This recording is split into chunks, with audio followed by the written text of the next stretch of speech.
Hello everybody, this is Indu Chauhan and I welcome you all to A1 Education. So आज हम पढ़ रहे हैं इंडियन कॉन्ट्रैक्ट एक्ट और इंडियन कॉन्ट्रैक्ट एक्ट को पढ़ने का पॉइंट ऑफ व्यू या हमारा टारगेट क्या है, वो है हमारा जुडिशरी. तो हम आज जो भी हम लोग इस चीज़ को समझेंगे वो जुडिशरी पॉइंट ऑफ व्यू से समझेंगे कि हमें pre and mains exams appear करने हैं, that point of view. So आज हम सबसे पहले मैं आपको बता देती हूँ कि मेरा वे ऑफ पैटर्न क्या रहेगा जुडिशरी के लिए पढ़ाने के लिए इस कॉन्ट्रैक्ट एक्ट को. वो है कि हम सबसे पहले हर सेक्शन को थॉरली डिस्कस करेंगे विद एग्जाम्पल्स एंड देन उन क्वेश्चंस, उन कंसेप्ट्स को डिस्कस करेंगे जो हमारे बैरक में नहीं है बट हमारे एग्जाम पॉइंट ऑफ व्यू से बहुत इंपॉर्टेंट है, ठीक है, और उन्हें हम क्वेश्चन वाइज डिस्कस करेंगे. So let's get started. सबसे पहले बात करते हैं इंडियन कॉन्ट्रैक्ट एक्ट. किसी भी एक्ट को स्टार्ट करने से पहले उसकी 5 बेसिक चीज़ें आपको पता होनी चाहिए. वो बेसिक चीज़ें क्या हैं? सबसे पहले एक्ट का नाम, that is Indian contract act. उसके बाद में हमारा नेक्स्ट क्या है, एक्ट सेकेंड बेसिक चीज़ दैट इज़ एक्ट का number 9 of 1872. Then enactment that is 25 April 1872, या फिर गवर्नर ने इस चीज़ के लिए एक्सटेंड कब दी वो चीज़, ठीक है. तो आपको इनेक्टमेंट पता होना चाहिए. उसके बाद में नेक्स्ट चीज़ क्या है, इसकी इन्फोर्समेंट डेट, वो है 1 सितंबर 1872. एंड नेक्स्ट इसका ईयर दैट इज़ 1872 की एक्ट कब आया, ठीक है. तो हम क्या बात कर रहे थे, इंडियन कॉन्ट्रैक्ट एक्ट की 5 बेसिक थिंग्स. कौन कौन सी? Name, year, number, enactment and enforcement. So we are done with this. Next हम बात करते हैं कि इंडियन सबसे इम्पॉर्टेंट चीज़ ये है कि अगर आप कॉन्ट्रैक्ट को पढ़ रहे हैं तो इनका बाइफिकेशन पता होना चाहिए. बिकॉज जब आप प्रीलिम्स में अपेयर करते हैं तो MCQs को सॉर्ट आउट करने के लिए सबसे इजी तरीका होता है कि अगर आपको इंडेक्स उस चीज़ का बहुत अच्छे से पता होना चाहिए. तो सबसे पहले इसका इंडेक्स देखते हैं. तो क्या है, हमने इंडियन कॉन्ट्रैक्ट एक्ट को 4 पार्ट्स में डिवाइड किया है. 4 पार्ट्स कौन से हैं? वो है preliminary that is section 1 to 75, then sales of goods act 76 to 123, then specific contract act 124 to 238, and then partnership that is 239 to 266. Okay, अब क्या है, सेल्स ऑफ गुड्स एक्ट और पार्टनरशिप, इन दोनों एक्ट के लिए हमारे पास अब सेपरेट एक्ट्स हो गए हैं. कौन सा? Sales of goods act and partnership act 1932. तो इन्हें हम वहाँ पढ़ेंगे. अब हम इन्हीं क्या नहीं पढ़ेंगे, कॉन्ट्रैक्ट एक्ट में नहीं पढ़ेंगे. तो हमें पढ़ना क्या है बेसिकली कॉन्ट्रैक्ट एक्ट में? वो क्या है, प्रिलिमिनरी सेक्शन 1 to 75 और स्पेसिफिक कॉन्ट्रैक्ट एक्ट. हमें सिर्फ ये 2 पार्ट पढ़ने हैं. तो पहले आज किस पार्ट से स्टार्ट करते हैं? हम पार्ट प्रिलिमिनरी से स्टार्ट करते हैं, that is section 1 to section 75, ठीक है. अब आते हैं जनरल प्रिंसिपल. सेक्शन 1 to 75 को 6 चैप्टर्स में डिवाइड किया हुआ है. वो 6 चैप्टर्स कौन कौन से हैं? Let's see. Preliminary section 1 and 2, ये बेसिकली कोई चैप्टर नहीं है बट इसके अलावा we have 6 chapters. Chapter number 1 communication and acceptance and revocation of proposal. Chapter 2 voidable contracts and void agreements, then contingent contract, then performance of contract, quasi contract and consequences of breach of contract. ये हैं 6 chapters. अब सबसे पहले start करते हैं chapter number 1 से. Chapter number 1 यानी section number 1. Section number 1 हमारी 4 चीज़ें बताएगा. Short title, extend, commencement and saving clause. तो सबसे पहले शॉर्ट टाइटल, हम सबको पता है क्या पढ़ रहे हैं, इंडियन कॉन्ट्रैक्ट एक्ट 1872. नेक्स्ट चीज़ क्या है, एक्सटेंड, कि कहाँ अप्लाई होता है. तो पहले it extends to whole India except the state of Jammu and Kashmir. लेकिन जब से Jammu and Kashmir reorganisation act आया है तब से ये जम्मू एंड कश्मीर में भी एप्लीकेबल है. सो ये हमेशा MCQs में पूछा जाता है. सो ऑलवेज रिमेंबर कि कौन से एक्ट से आया था, Jammu and Kashmir reorganisation act से. Now this act applies to Jammu and Kashmir also. फिर हम बात करते हैं कमेंसमेंट की. तो हमारा कमेंसमेंट हम ऑलरेडी पढ़ चुके हैं, दैट इज़ 1 सितंबर 1872. फिर है सेविंग क्लॉज, कि कहाँ नहीं अप्लाई होता. एनी स्टैट्यूट, एक्ट और रेगुलेशन नॉट है बाय एक्सप्रेसली रिपील्ड, ठीक है. अगर कोई एक्सप्रेसली रिपील्ड एक्ट और स्टैट्यूट है तो ये वहाँ अप्लाई नहीं होगा. Secondly, any usage, custom, trade और any incident of any contract not inconsistent with the provisions of this act, ठीक है. इस एक्ट के प्रोविजंस पे अगर वो अप्लाई नहीं होगा, किन पे? अगर कोई भी यूसेज जो इनकंसिस्टेंट है इस एक्ट के प्रोविजन से तो ये वहाँ पे भी अप्लाई नहीं होगा, ठीक है. चारों चीज़ पढ़ ली हमने. क्या क्या पढ़ा हमने? शॉर्ट टाइटल पढ़ लिया, एक्सटेंड पढ़ लिया, कमेंसमेंट पढ़ लिया और हमने सेविंग क्लॉज पढ़ लिया। सेविंग क्लॉज दोनों स्टैट्यूट और एक्ट या कोई भी रेगुलेशन जो एक्सप्रेसली रिपील्ड है उन पे अप्लाई नहीं होगा, या फिर कोई भी कस्टम यूसेज जो इनकंसिस्टेंट हैं with the provisions of this act, ये वहाँ अप्लाई नहीं होगा। ठीक है, फिर आता है सेक्शन नंबर 2 इंटरप्रिटेशन। ये सेक्शन समझ गया तो ऑलमोस्ट कॉन्ट्रैक्ट की टर्मिनोलॉजी आपको समझ में आ जाएगी and it will be easy to understand. So start करते हैं सेक्शन 2A से, दैट इज प्रपोजल। प्रपोजल की बात कर रहे हैं। So whenever any person signifies his willingness to do omitted to do something with a view to obtain the other's assent, such act is called proposal। तो proposal basically क्या होता है, हम ये जान ले कि अगर मैं प्रपोजल को हम इंडिया में क्या कहते हैं, पहली बात तो हम इसको ऑफर भी कहते हैं। ठीक है, ऑफर भी कहा जाता है।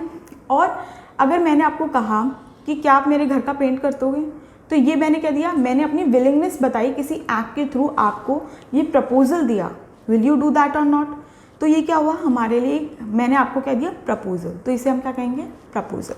नेक्स्ट है प्रॉमिस। प्रॉमिस क्या होता है, जब भी अगर मैंने आपको कोई प्रपोजल दिया, आपने उसको एक्सेप्ट कर लिया, तो वो एक प्रॉमिस बन जाता है। ठीक है, जैसे मैंने कहा क्या आप मेरा घर पेंट करोगे, तो आपने कहा yes I will do that, तो क्या हो गया, ये आपने एक्सेप्ट दी इस चीज़ के लिए, ये क्या बन गया, एक प्रॉमिस बन गया। ठीक है, तो प्रॉमिस हो गया।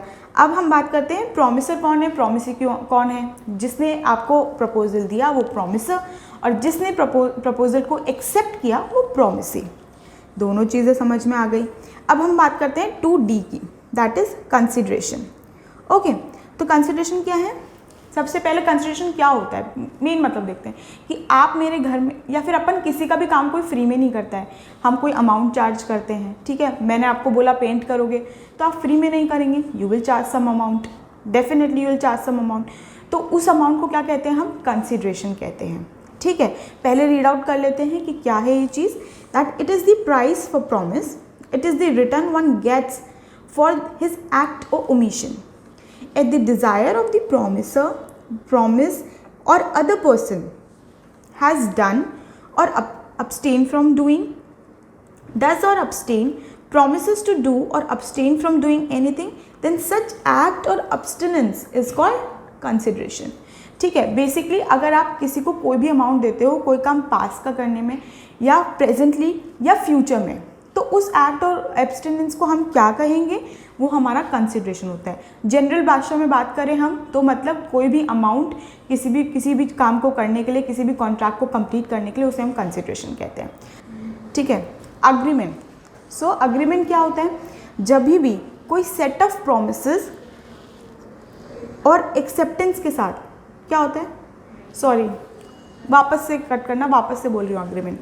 अग्रीमेंट प्रॉमिस और सेट ऑफ प्रोमिसेस, ठीक है, प्लस कंसिडरेशन क्या बनता है, अग्रीमेंट। यानी कि ऑफर एक्सेप्टेंस से मिला तो क्या बना, प्रॉमिस, प्रॉमिस कंसिडरेशन से मिला तो क्या बना, अग्रीमेंट। ठीक है, अगर आप कोई भी प्रपोजल देता है, अगर वो आपने एक्सेप्ट किया और हमने कंसिडरेशन अमाउंट डिसाइड किया, तो क्या बन गया, अग्रीमेंट। मैंने आपको कहा क्या आप मेरा घर पेंट करेंगे, आपने कहा हाँ मैं कर दूंगा, चलो let's decide the consideration, 20,000 amount decide हुआ, तो ये क्या बन गया, हम दोनों के बीच में एक अग्रीमेंट हो गया है। डन, तो ये हो गया हमारा अग्रीमेंट। फिर हम बात करते हैं नेक्स्ट की, that is reciprocal promise. Reciprocal promise क्या होता है, पहले रीड आउट करते हैं। प्रॉमिस विच फॉर्म कंसिडरेशन और part of consideration to each other, it is called reciprocal promise. थोड़ा सा ट्रिकी लैंग्वेज, लेकिन इजी भाषा में बोला जाए तो प्रॉमिस के बदले प्रॉमिस मिलने को हम क्या कहते हैं, रेसिप्रोकल प्रॉमिस। मैंने आपको कोई प्रपोजल दिया और आपने एक्सेप्ट किया, ये बन गया प्रॉमिस। फिर आपने मुझे कोई प्रपोजल दे दिया, मैंने एक्सेप्ट कर लिया, वो भी बन गया प्रॉमिस। तो प्रॉमिस के बदले में प्रॉमिस आने को क्या कहेंगे हम, रेसिप्रोकल प्रॉमिस। ठीक है, फॉर एग्जाम्पल पेंट की बात करते हैं अगेन। अगर मैंने आपको कहा कि पेंट करेंगे, आपने कहा हाँ ठीक है करेंगे, फिर आपने बोला कि सुन क्या तू मेरे लाइट ठीक कर दोगे या कुछ भी फ्लोर फर्निश करवा दोगे, तो आपने कहा, मैंने कहा ठीक है मैं करवा दूंगी, तो प्रॉमिस के बदले प्रॉमिस, उसे क्या कहेंगे हम, रेसिप्रोकल प्रॉमिस। फिर हम बात करते हैं वॉइड अग्रीमेंट की, that is 2G। The agreement which are not enforceable by law are called void agreement. जो भी अग्रीमेंट है यानी कि promise with consideration agreement, agreement not enforceable by law is void agreement. ठीक है, अगर वो लॉ इन्फोर्स, जैसे कि मैंने अपने भाई को कहा कि यार तू 10th में 90% लेके आ, I will give you the phone, तो उसने कहा ओके ठीक है, उसने एक्सेप्ट कर लिया, 10th में 90% में आ गए, ही लास्टिंग कि लाओ फ़ोन दो, एंड आई वाज लाइक मैंने तो यूँ ही कह दिया था। तो वो क्या बोलेगा कि क्या वो कोर्ट में जाके उस चीज़ को इन्फोर्स कर सकता है, but my sister is not giving phone to me, no he can not enforce it. तो ये क्या है, ये वॉइड अग्रीमेंट्स होते हैं, ठीक है, जो इन्फोर्सेबल बाय लॉ नहीं होते। फिर हम बात करते हैं कॉन्ट्रैक्ट की, सबसे इम्पॉर्टेंट जो हम सब्जेक्ट पढ़ रहे हैं वही। कॉन्ट्रैक्ट क्या होता है हमने देख लिया, पहले देख लेते हैं। N agreement enforceable by law is a contract. कोई भी अग्रीमेंट जो कि लॉ से इन्फोर्स्ड हो उसे कॉन्ट्रैक्ट कहते हैं। जैसे कि फॉर एग्जांपल आप अमेज़ॉन पे गए, आपको एक फ़ोन चाहिए था, आपने फ़ोन ऑर्डर किया और आपने ऑनलाइन पेमेंट कर दिया और आपको वो फ़ोन डिलीवर नहीं हुआ, तो क्या आप कोर्ट में जा सकते हैं? Then yes, you can go to the court and ask for his enforcement कि क्या तो भाई मुझे रिफ़ंड कीजिए मेरा अमाउंट या फिर मुझे फ़ोन डिलीवर कीजिए, दोनों में से कोई एक भी जजमेंट मांगेंगे आप।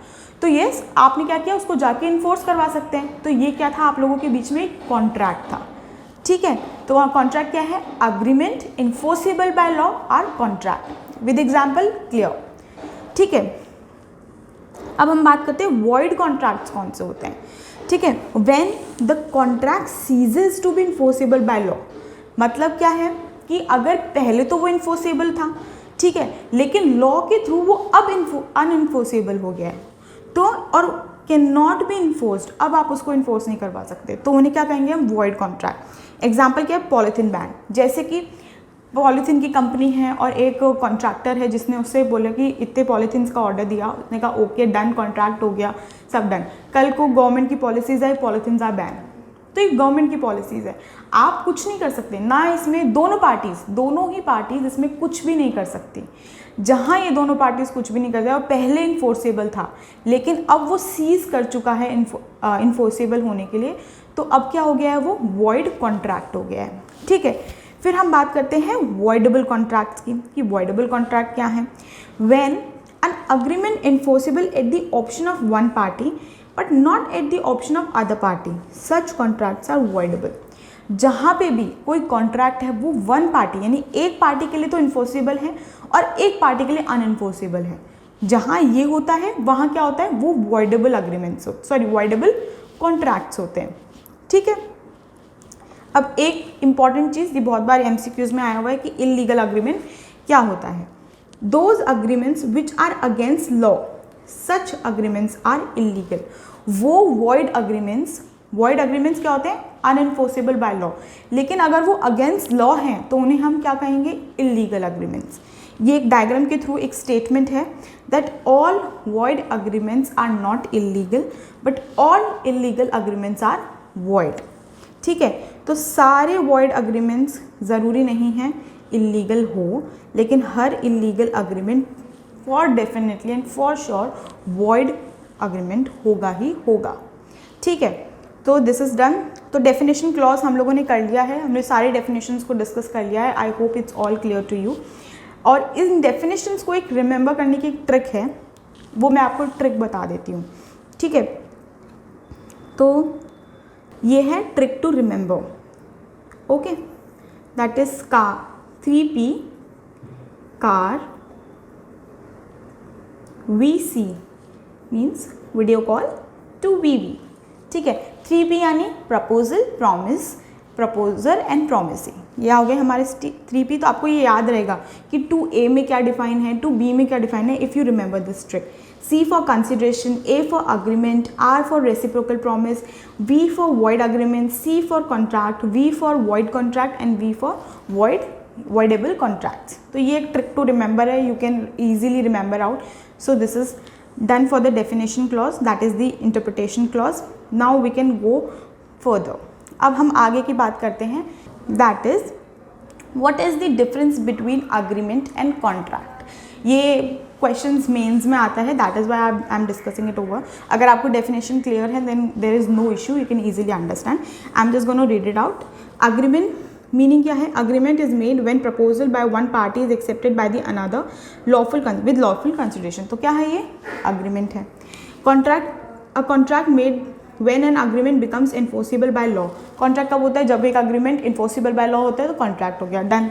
ठीक है, एलिमेंट्स क्या होते हैं, ऑफर एंड एक्सेप्टेंस, यहाँ क्या होते हैं, agreement and enforceability. Define in 2E, define in 2H।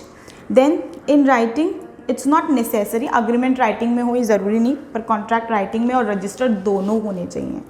ठीक है, legal obligation, there is no legal obligation as long as it is mere agreement. अगर जब तक एक अग्रीमेंट है तब तक कोई मेयर ऑब्लिगेशन नहीं है आप पे, लेकिन अगर ये कॉन्ट्रैक्ट है तो आप पे लीगल ऑब्लिगेशंस हैं। ठीक है, स्कोप इसका वाइड स्कोप है कि एग्रीमेंट्स बहुत हो सकते हैं, लेकिन कॉन्ट्रैक्ट का स्कोप नैरो है, क्योंकि जो इन्फोर्सिबल बाय लॉ है अग्रीमेंट्स वही कॉन्ट्रैक्ट होंगे। ठीक है, so this is the difference. अब हम बात कर लेते हैं difference between void and voidable contract. ठीक है, again definitions clear, then this is easy to remember. I am not gonna repeat this out, this is the definition 1। Okay, it becomes void and nobody can enforce it. Void contracts में क्या होते हैं, जो seize हो जाते हैं enforce करने के लॉ के लिए, तो उन्हें हम वॉइड कॉन्ट्रैक्ट्स कहते हैं। ठीक है, तो इसमें क्या होता है, कोई भी पार्टी इसको इन्फोर्स नहीं कर सकती, लेकिन वॉइडेबल कॉन्ट्रैक्ट्स में इन्हें ये वैलिड रहते हैं टिल दे आर रिसेंटेड। ठीक है, नेक्स्ट क्या है, नेक्स्ट क्या है, matter is relating to both the parties. यहाँ पे दोनों पार्टीज इन्वॉल्व होती है, यहाँ पे वन पार्टी इन्वॉल्व होती है वॉइडेबल में। Then no legal remedy, void contracts में आपको कोई लीगल रेमेडी मिलेगी, लेकिन वॉइडेबल में आपको लीगल रेमेडी है जो कि टॉर्ट्स में अवेलेबल है। फिर it can not be converted, चाहे कुछ भी कर लो ये वैलिड कॉन्ट्रैक्ट नहीं हो सकता, but there are possibilities in voidable contract to be converted into valid contract. Then if a person receives a good bona fidely then also no title. अगर मान लो वो पॉलीथीन वाला एग्जाम्पल हम लेते हैं, तो अगर मैंने और आपने कॉन्ट्रैक्ट कर रखा है, मान लीजिए मैं मैन्युफैक्चर करती हूँ पॉलीथीन्स और आपने मुझसे पॉलीथीन्स के लिए एक ऑर्डर दिया। अब अगर मैंने वो बोनाफाइडली, आपने बिना इंटेंशन के, आपको आइडिया नहीं है और आपने वो चीज़ ले भी ली, तो भी आपको उस चीज़ का टाइटल नहीं मिलेगा। कि अगर वॉइड कॉन्ट्रैक्ट्स में आपके ऐसा कॉन्ट्रैक्ट है बोनाफाइडली विद अ गुड इंटेंशन, अगर आप वो चीज़ ले भी लेते हैं तो आपको टाइटल नहीं मिलेगा। लेकिन वॉइडेबल कॉन्ट्रैक्ट्स में क्या है कि जब तक वो कॉन्ट्रैक्ट वैलिड है, ठीक है, तब तक आप अगर उसमें अगर आप कोई भी गुड्स हैं बोनाफाइडली यानी गुड इंटेंशन से ले लेते हैं तो आपको टाइटल मिलेगा। ठीक है, सो वॉइड एंड वॉइडेबल डन। अब हम बात करते हैं, सो हमारा प्रिलिमिनरी पार्ट डन हो गया, हमने इंटरप्रिटेशन का सेक्शन भी देख लिया और हमने फर्स्ट हमारा सेक्शन भी देख लिया। अब हम बात करते हैं चैप्टर नंबर 1 की।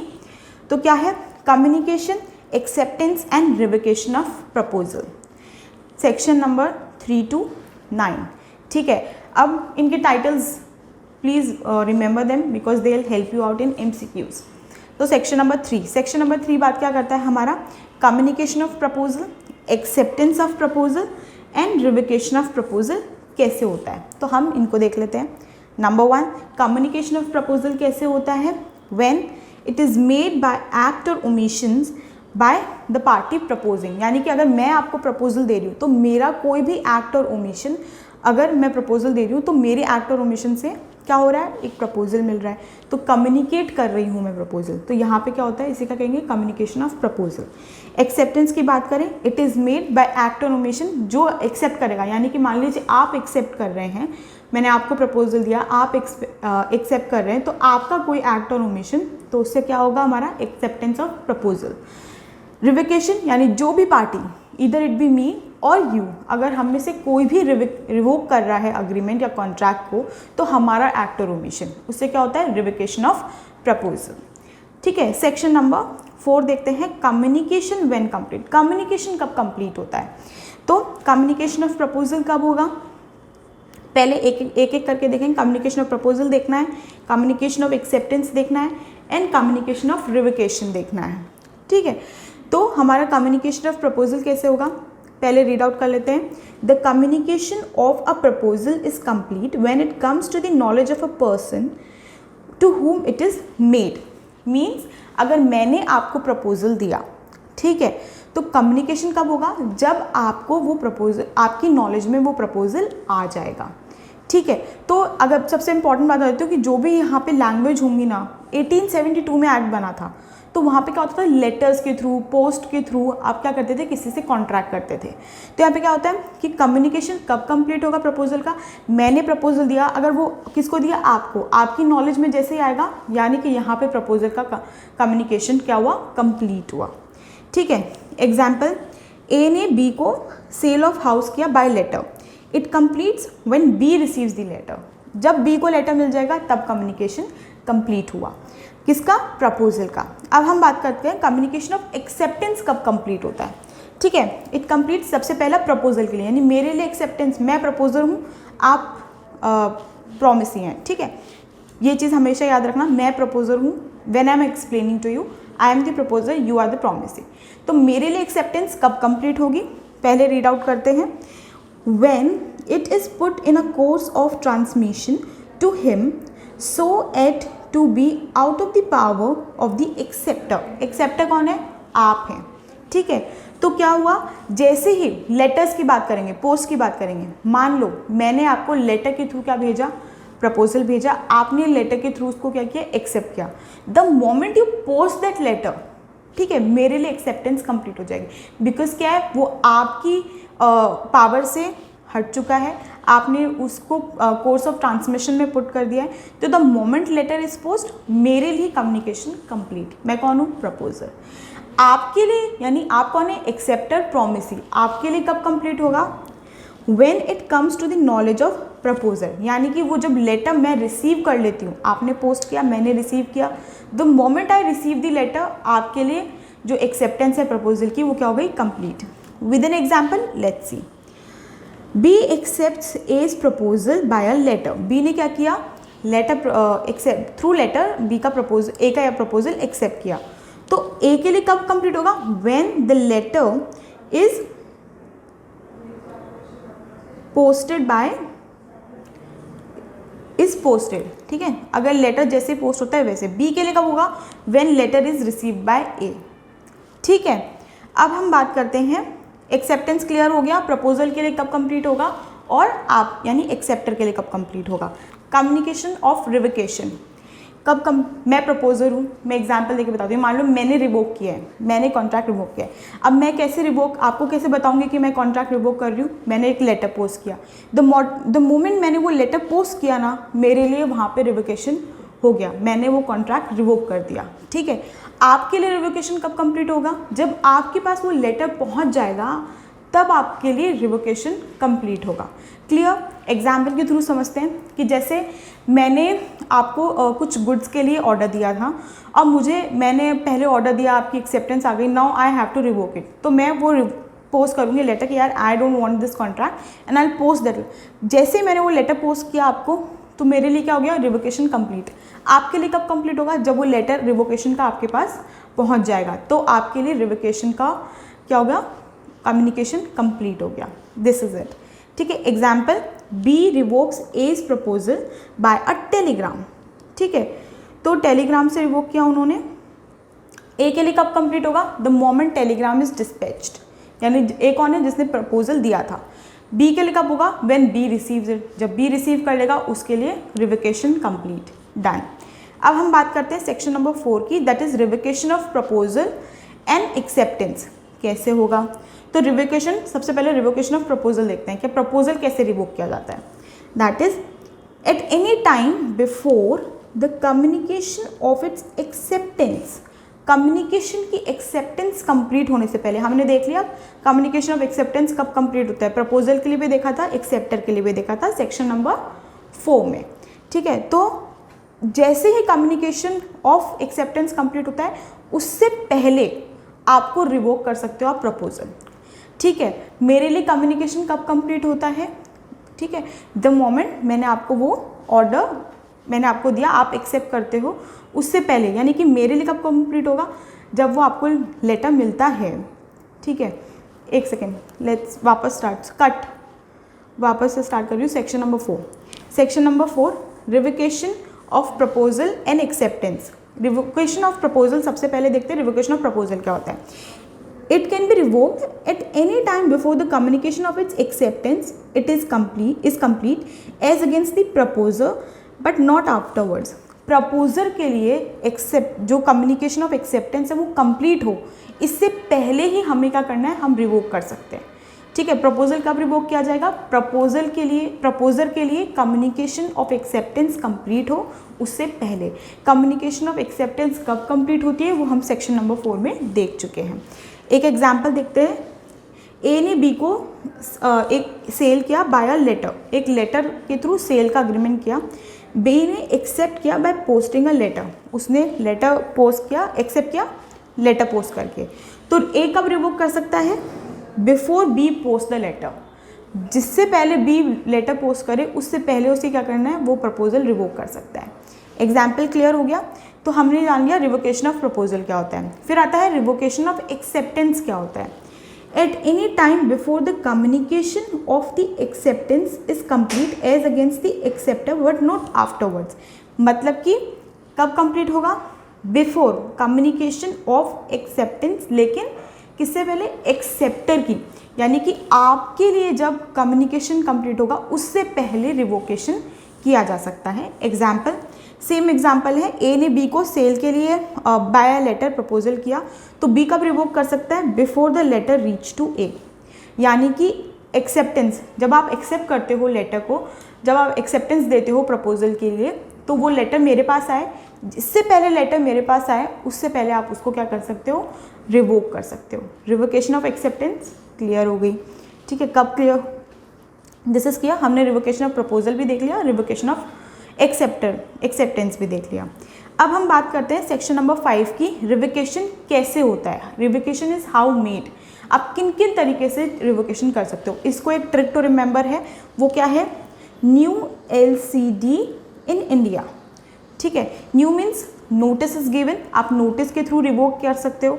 सेकेंड, लैप्स ऑफ टाइम, मान लीजिए मैंने आपको प्रपोजल दिया और मैंने कहा कि विद इन 1 मंथ आप रिप्लाई कीजिए और आपने 1 मंथ में रिप्लाई नहीं किया, तो मैं उस चीज़ को रिवोक मानूंगी। करेक्ट। उसके बाद में है कंडीशन प्रेसिडेंट, मैंने आपके कॉन्ट्रैक्ट में लेटर में लिख के भेजिए कि अगर आप कंडीशन प्रेसिडेंट की ये कंडीशंस हैं आपके हमारे कॉन्ट्रैक्ट के लिए, और आपने उन कंडीशन प्रेसिडेंट को नहीं माना, ठीक है, आपने वो चीज़ फॉलो आउट नहीं की, तो क्या होगा, रिवोक हो जाएगा। ठीक है, फिर आता है डेथ और इंसैनिटी, मतलब कि अगर प्रपोजर की डेथ हो जाती है या वो इंसेन हो जाता है तो भी आप कॉन्ट्रैक्ट को रिवोक कर सकते हो। तो ये हमारे इन तरीके से आप कॉन्ट्रैक्ट को रिवोक किया जाता है। Section number 5 done. ठीक है, अब हम बात करते हैं acceptance must be absolute. Next section हमारा क्या कहता है कि जो एक्सेप्टेंस होनी चाहिए वो क्या होनी चाहिए, एब्सोल्यूट होनी चाहिए। ये नहीं कि मैं यार एक्सेप्ट कर रहा हूँ लेकिन यार ऐसा कर लेते हैं वैसा कर, नो, एक्सेप्टेंस जो होनी चाहिए वो एब्सोल्यूट होनी चाहिए और अनक्वालिफाइड होनी चाहिए, मतलब नो इफ्स नो बट्स। ठीक है, फिर क्या है, in order to convert a proposal, पहले रीड आउट कर लेते हैं हम बैरक का language, let's get start. In order to start a proposal into a promise, the acceptance must be absolute and unqualified.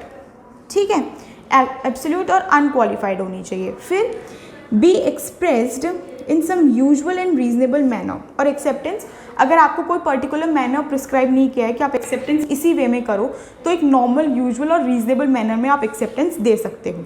लेकिन अगर आपको प्रिस्क्राइब किया है, आपको बोला है कि आपको इसी तरीके से एक्सेप्टेंस देनी है, तो आप क्या करेंगे, उसी वे में एक्सेप्टेंस देते हैं। अगर नहीं देंगे तो आपको प्रपोजर क्या करेगा, इंसिस्ट कर सकता है कि प्लीज़ आप अपना एक्सेप्टेंस इसी वे में दें। तो दिस इज टॉक अबाउट कि एक्सेप्टेंस मस्ट बी एब्सोल्यूट, इस सेक्शन में ये चीज़ है। ठीक है, नेक्स्ट की बात करते हैं, वो है section number 8, that is acceptance of performing conditions and receiving consideration. बहुत बार क्या होता है कि आप रियल एक्सेप्टेंस नहीं देते हैं, लेकिन आप क्या करेंगे कि उसकी कंडीशंस परफॉर्म, जैसे मैंने आपको कोई भी कॉन्ट्रैक्ट दिया उसमें कुछ कंडीशंस है, अगर आपने वो कंडीशंस परफॉर्म कर दी तो मैं क्या मानूंगी कि आपने उस चीज़ को एक्सेप्ट कर लिया।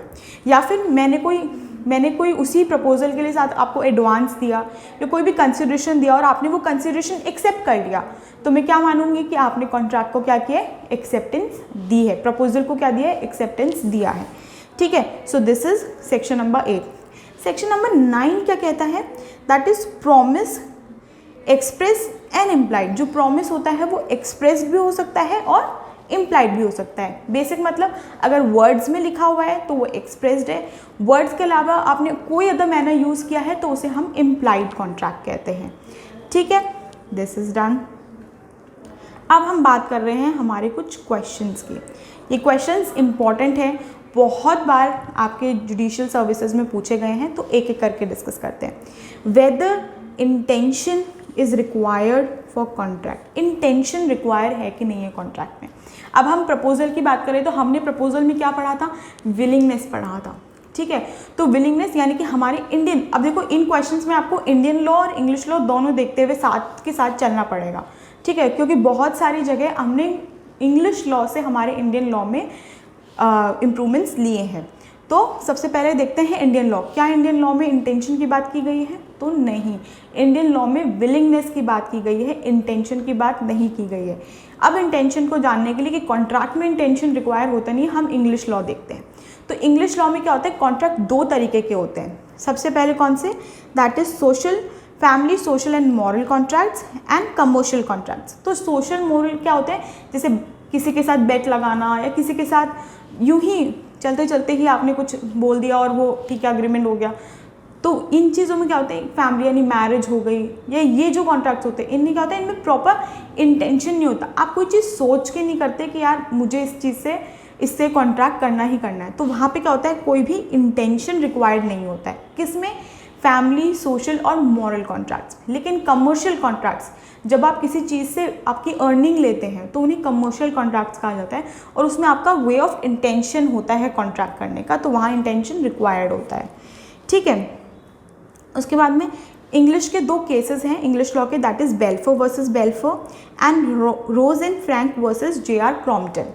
अब बेल्फोर वर्सेस बेल्फोर, सबसे पहला कुछ एमसीक्यूज़ में, कभी कभी बहुत बार एमसीक्यूज़ में आपके जस्टिस का नाम पूछा जाता है कि केस का जजमेंट किसने दिया था। तो जो भी इंपॉर्टेंट केस लॉज हैं जहाँ जजेस के नाम रिक्वायर्ड होंगे, आई टेल यू। ठीक है, तो वो क्या है, यहाँ पे किसने दिया था, लॉर्ड एटकिन ने। ठीक है, उन्होंने क्या कहा था कि जो भी मैटर्स होते हैं हस्बैंड एंड वाइफ की, मैरिज रिलेटेड जो मैटर्स होते हैं वो क्या होते हैं, वो एक सोशल कॉन्ट्रैक्ट्स होते हैं। तो वो, और वहाँ पे क्या होता है, कोई इंटेंशन रिक्वायर्ड नहीं होता। ठीक है, ये क्या है, सोशल कॉन्ट्रैक्ट्स हैं। फिर है रोज एंड फ्रैंक, ये भी लॉर्ड एटकिन ने दिया इस केस का जजमेंट भी। इन्होंने क्या कहा, commercial matters are serious matters so intention is there. Commercial matters वो सीरियस नेचर के होते हैं, इसलिए वहाँ पे क्या होता है, हमारा इंटेंशन रिक्वायर्ड होता है। फिर हम बात करते हैं इंडियन लॉ में क्या कहा गया है। तो इंडियन लॉ में वैसे तो बैरेट में या लॉ में तो इंटेंशन वर्ड यूज़ नहीं किया गया है, लेकिन एक केस आया, कौन सा, बनवारी लाल वर्सेस सुखदर्शन दयाल। इस केस में क्या किया, इंग्लिश लॉ को एक्सेप्ट किया। हमने ये कहा कि जो इंटेंशन है वो कॉन्ट्रैक्ट में होता है, लेकिन हमारे बैरेट में, हमारे लॉ में नहीं है, लेकिन हम इनको क्या करेंगे, फैक्ट्स एंड सर्कमस्टेंसेस के हिसाब से इस चीज़ को टैकल करेंगे, यानी डील करेंगे। ठीक है, in the above case law the English law was recognized in India. Now intention will be dealt according to facts and circumstances. ठीक है, अब हम बात करते हैं नेक्स्ट क्वेश्चन की। दोनों देखो, मैंने इसमें आपको दोनों चीज़ बता दी कि इंग्लिश लॉ क्या है, इंडियन लॉ में इंटेंशन क्या है, और हमने उन दोनों की केस लॉज डिस्कस कर लिए। नेक्स्ट क्वेश्चन हमारा क्या है, what is a standard form of contract, क्या है कि स्टैंडर्ड फॉर्म ऑफ, अब क्या होता है, बहुत बार आप देखते होंगे कि एग्जाम्पल की थोड़ी समझाती हूँ सबसे पहले, कि आपने कोई भी वेबसाइट खोली तो उसमें क्या होता है कि बहुत सारी टर्मिनोलॉजी होती है, नीचे एक छोटा सा ब्रैकेट बना होता है, and you have to tick it out and I accept all these conditions. वो पूरी स्टेटमेंट लिखी होती है and you click on that, और वो सारी कंडीशन। ऐसे बहुत सारे फॉर्म्स होते हैं जो आप एग्ज़ाम फॉर्म्स भरते हैं, तो उनमें भी बहुत सारी टर्म्स एंड कंडीशंस होती हैं। अगेन एक बॉक्स होता है, you have to tick that. तो क्या होता है, बहुत सारे स्टैंडर्ड फॉर्म ऑफ कॉन्ट्रैक्ट होते हैं, जहाँ बिग कंपनीज क्या करती हैं या बहुत सारी बड़ी बड़ी वेबसाइट्स क्या करते हैं, ये एक स्टैंडर्ड रूल्स एंड रेगुलेशन या टर्म्स एंड कंडीशंस को प्रिस्क्राइब कर देते हैं, and you have to accept that. अब कस्टमर का क्या इशू है कि क्या तो उनको सारी कंडीशंस एक्सेप्ट करनी पड़ेगी या सारी डिनाई करनी पड़ेगी। ये नहीं है I will accept this one, I will accept this one but not these, ये दिस इज नॉट देयर। तो स्टैंडर्ड फॉर्म ऑफ कॉन्ट्रैक्ट क्या होता है, जहाँ पे पर्टिकुलर टर्म्स एंड कंडीशन होती है and the person has to accept all the conditions और डिनाई ऑल दी कंडीशंस। इन्हें हम क्या कहते हैं, स्टैंडर्ड फॉर्म ऑफ कॉन्ट्रैक्ट कहते हैं। एक बार रीड आउट कर लेते हैं, आपको समझ में आ जाएगा। That is The general rule of contract is that it is customized between the parties as per their need. उनकी नीड के अकॉर्डिंग कस्टमाइज होते हैं। But now big companies came into existence and it publishes rules and regulation on the back side of the form which customer has to sign. Okay, that is that box. Then either they agree the whole term or refuse all. क्या तो accept करो या refuse कर दो. ठीक है. Cutting 1 and 2 condition has no effect. एक या दो conditions को cut करने का कोई मतलब नहीं है. Such contracts are standard form of contract. इन्हें हम स्टैंडर्ड फॉर्म ऑफ कॉन्ट्रैक्ट कहते हैं. समझ में आ गया. अब इनकी जो कंडीशंस हम लाते हैं उनके लिए कुछ कंडीशंस हैं कि क्या क्या कंडीशंस होनी चाहिए. सबसे पहला कि जो कंडीशंस हैं रीजनेबल होनी चाहिए कि आप उससे कॉन्ट्रैक्ट कर सकें. तो आपकी जितनी भी आपने टर्म्स एंड कंडीशंस हैं वो रीजनेबल होनी चाहिए. सेकेंड, कोई भी कंडीशन ऐसी नहीं होनी चाहिए जो आपके कॉन्ट्रैक्ट का मेन पर्पस को डिनाई करे. ठीक है, आपका जो आप जिस बेसिस पे आप कॉन्ट्रैक्ट करते हो वही ना रहे, ऐसी कोई कंडीशन नहीं होनी चाहिए. Then rules of strict interpretation shall apply, कि आपने जो लिखा है तो रूल ऑफ स्ट्रिक्ट इंटरप्रिटेशन जैसा लिखा है उसे वैसा ही इंटरप्रेट किया जाएगा, तो rule of strict interpretation apply होगा. Then person can be liable in law of torts, जो पर्सन है उसको लॉ ऑफ टॉर्ट्स में लाइबल आप कर सकते हैं. Then it shall not apply on the act of third party. ये थर्ड पार्टी यानी कि अगर आपने एक्सेप्ट किया है तो आप ही लाइबल हैं, कोई तीसरा पार्टी या कोई तीसरा पर्सन लाइबल नहीं होगा. ठीक है. So standard form of contract clear क्या होता है और कंडीशंस कैसे होनी चाहिए हमने दोनों देख लिया. नेक्स्ट क्वेश्चन है हमारा, what is the difference between cross offer and counter offer. Cross offers क्या होते हैं पहले पढ़ लेते हैं. When two parties exchange identical offer in the ignorance at a time of each other's offer, the offer is called cross offer. मतलब कि उनका ऑफर आइडेंटिकल होते हैं लेकिन एक दूसरे के ऑफर्स के बारे में आइडिया नहीं होता है, कि वो नहीं जानते कि एक दूसरे को हम क्या ऑफर देने वाले हैं. ठीक है, लेकिन उनके ऑफर्स क्या होते हैं आइडेंटिकल होते हैं. जैसे कि मैंने भी आपको पेंट का ऑफर दिया, आपने भी मुझे पेंट का ऑफर दिया. ठीक है, तो ये क्या हो गया, है दोनों सेम लेकिन हम दोनों को आइडिया नहीं है कि ये क्या है, कि हम दोनों एक दूसरे को ये प्रपोजल, तो इन्हें क्या कहेंगे हम क्रॉस ऑफर्स कहते हैं. ऑफर्स यानी प्रपोजल, तो इनको क्रॉस ऑफर कहा जाएगा. काउंटर ऑफर क्या होते हैं, when the offeree gives qualified acceptance to the offer subject to modified and variations in the terms of original offer, the counter offer amounts to rejection और original. Simple language में कहा जाए तो मैंने आपको एक ऑफ़र दिया तो आपने क्या किया, उसे तो एक्सेप्ट नहीं किया लेकिन उसकी जगह आपने मुझे एक और ऑफ़र दे दिया.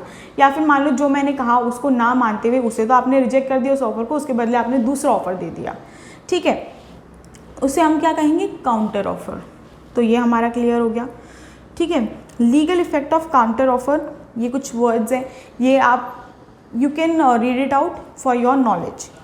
ठीक है, फिर हम बात करते हैं नेक्स्ट की. Next question, explain the concept of gun powder and match stick. ये कंसेप्ट इंग्लिश लॉ का है लेकिन बहुत बार मेंस में आया हुआ है कि concept the explain the concept of gun powder and match stick. अगर आप मैच स्टिक यानी कि जो उसकी स्टिक होती है उसको ऐसे आप रब करते हैं तो क्या होता है, एक्सप्लोजन होता है, एक आग आती है. अगर आप रब करेंगे तो आग लगेगी, you can not stop it. ठीक है, gun powder and match stick. अब ये चीज़ हम क्यों पढ़ रहे हैं, तो इंग्लिश लॉ में क्या कहा गया है कि अगर एक बार प्रपोजल को एक्सेप्ट कर लिया जाता है उसको आप रिवोक नहीं कर सकते. ठीक है, लेकिन इंडियन लॉ में रिवोकेशन हो सकता है. इंग्लिश लॉ में कोई भी रिवोकेशन के प्रोविजंस नहीं है. क्यों नहीं है, उन्होंने यही कहा कि प्रपोजल का जो एक्सेप्टेंस और प्रपोजल होता है वो क्या होता है, एक match stick, gun powder match stick के जैसा है कि अगर एक्सेप्टेंस मिल गई प्रपोजल को तो आप उसे रिवोक नहीं कर सकते. सेम वे जैसे कि अगर आपने रब किया तो एक्सप्लोजन हो गई, आप आग को स्टॉप नहीं कर सकते, can not stop the explosion. ठीक है, तो उसी तरीके का, इसीलिए इंग्लिश लॉ में there are no provision for revocation, लेकिन इंडियन लॉ में प्रोविजंस हैं और दोनों के लिए हैं, यानी कि both the parties can revoke. ठीक है, फिर ये डन हमारा हो गया gunpowder and matchstick. Then हम बात करते हैं whether there is a difference between post and telegram. ये MCQs में पूछा जाता है, इसका केस लॉज बेसिकली MCQs में पूछा जाता है बहुत बार। कि पहला तो एक इंग्लिश लॉ, हमारे इंडियन लॉ में आने से पहले इंग्लिश लॉ में एक केस आया था, वो ये है, that is Entores limited versus Miles far east corporation. इस केस में क्या गया था, yes telegram and post are different. Telegrams post क्या होते हैं, लॉन्ग वे ऑफ कम्युनिकेशन होता है कि टाइम लगता है, और टेलीग्राम्स क्या होते हैं, इंस्टेंट होता है, आपको स्पॉन्टेनियस रिप्लाईज मिलते हैं, इंस्टेंट रिप्लाईज होते हैं, इंस्टेंटली आप कॉन्ट्रैक्ट कर सकते हैं। तो क्या कहा था कि yes there is a difference between both of them. फिर है हमारा, अब इंडियन लॉ में कब एक्सेप्ट किया, किस केस से, दैट इज भगवान दास वर्सेस गोवर्धन दास। इस केस के थ्रू हमने इस कंसेप्ट को, कि हमने ये माना कि yes there is a difference between post and telegram. तो ये केसेस बेसिकली मोस्टली MCQs में पूछे जाते हैं। फिर हम बात करते हैं question number 6, that is explain the concept of contract of privity of contract and privity of consideration. Privity of contract, इसमें हम बात करते हैं इन्फोर्समेंट की, कि कौन कोर्ट में जाके कॉन्ट्रैक्ट को इन्फोर्स करवा सकता है। और कंसिडरेशन ये हम बाद में पढ़ेंगे, पहले कॉन्ट्रैक्ट पढ़ते हैं, पहले रीड आउट करते हैं। The rule pertains to enforcement of contract, that who can enforce the contract, कि कौन इन्फोर्स करवा सकता है। Indian law and English law are same as parties to contract can enforce the contract, no stranger। इसमें English law और Indian law दोनों same है, आप लोग दोनों जाकर कोई भी स्ट्रेंजर, यानी कि आप में और मेरे बीच में कॉन्ट्रैक्ट है तो हम दोनों ही इन्फोर्स करवा सकते हैं, थर्ड पार्टी आके इसको कॉन्ट्रैक्ट को इन्फोर्स नहीं करवा सकती। और इंडियन लॉ में भी ये चीज़ है और इंग्लिश लॉ में भी यही सेम कंसेप्ट है, ठीक है। फिर हम क्या करते हैं, लेकिन इसके कुछ एक्सेप्शंस हैं कि कब थर्ड पार्टी आकर क्या कर सकती है, इन्फोर्स करवा सकती है। वो एक्सेप्शंस क्या हैं, ट्रस्ट का एक्सेप्शन, देन फैमिली सेटलमेंट करवाना हो, असाइनमेंट ऑफ अ कॉन्ट्रैक्ट हो, एक्नॉलेजमेंट और स्टॉपल हो, then contract through an agent. अगर आपकी ये सब चीज़ें हैं, मतलब अगर ये हैं तो ज़रूरी नहीं है ये इश्यूज़ हों तो कोई थर्ड पार्टी आके, मान लो फैमिली डिस्प्यूट्स हैं तो थर्ड पार्टी यानी फैमिली का कोई थर्ड मेंबर आकर आप में क्या कर सकता है, वो इन्फोर्स करवा सकता है। तो ये सारे कुछ एक्सेप्शंस हैं, जहाँ पे क्या होगा कि थर्ड पार्टी आकर इन्फोर्स करवा सकती है। फिर हम बात करते हैं हमारे प्रीविटी ऑफ कंसिडरेशन की। Privity of consideration English law में क्या है, it is clear that consideration shall be given by the parties not by the strangers as other person did not give the consideration so he cannot sue। मतलब कि क्या होता है, English law में क्या कहा है कि आपके और मेरे बीच में कॉन्ट्रैक्ट है तो कंसिडरेशन कोई थर्ड पर्सन नहीं देगा, और नीदर ही कैन सू, कि आफ्टरवर्ड्स वो सू भी नहीं कर सकता कोर्ट में जाकर, ठीक है। तो कंसिडरेशन किसके बीच में होगा, आपके और मेरे बीच में। लेकिन इंग्लिश लॉ में, इंडियन लॉ में क्या है कि थर्ड पर्सन भी क्या दे सकता है, कंसिडरेशन दे सकता है। फॉर एन एग्जाम्पल, मैंने और आपने कॉन्ट्रैक्ट किया, मैंने किसी से थर्ड पर्सन से अमाउंट ले रखा था और मैंने कहा कि सुनो मेरा एक काम कर दो और अमाउंट उससे ले लेना, थर्ड पर्सन से ले लेना। तो यहाँ पे क्या है कि yes he can give the consideration for this contract. इसे हम क्या कहते हैं, प्रीविटी ऑफ कंसिडरेशन, ठीक है।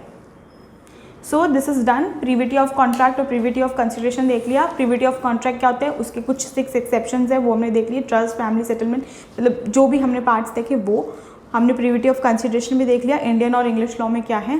So this is done for chapter number 1। हमने थरली सेक्शंस भी डिस्कस कर लिए, कौन से उन सेक्शंस के अलावा कौन से कंसेप्ट ऐसे हैं जो एग्जाम पॉइंट ऑफ व्यू से आ सकते हैं, हमने वो भी डिस्कस कर लिए।